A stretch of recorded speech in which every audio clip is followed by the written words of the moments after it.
Welcome to Lesson 1.4, Algebra, Powers of 10 and Exponents.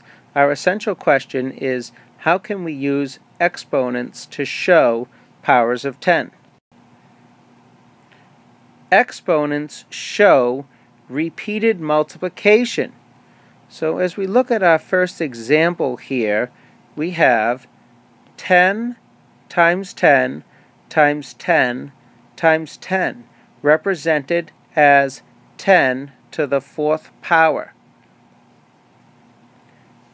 Now, as we look at 10 to the fourth power, we should know that the base is 10 and the exponent is 4. When we multiply 10 times 10, we get 100,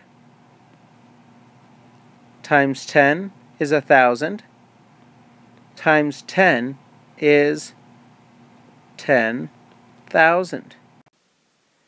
We can then set up a table and calculate 10 to the first power, 10 to the second power, and 10 to the third power. So starting with 10 to the first power, there is no repetition. The exponent is 1, so there's 110. So the solution here is 10. 10 to the second power, according to repeated multiplication, is 10 times 10. And that is equal to 100. And then 10 to the third power is 10 times 10 times 10, which is equal to 1,000. Following this pattern, we can back up a step and calculate 10 to the 0 power, which is going to be equal to 1. So if we look to the pattern here, we have no 0, 1 0, 2 zeros, 3 zeros.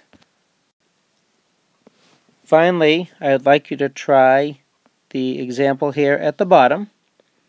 We have 5 times 10 to the third power, in which 10 to the third power equals 1,000. So 5 times 1,000 equals 5,000.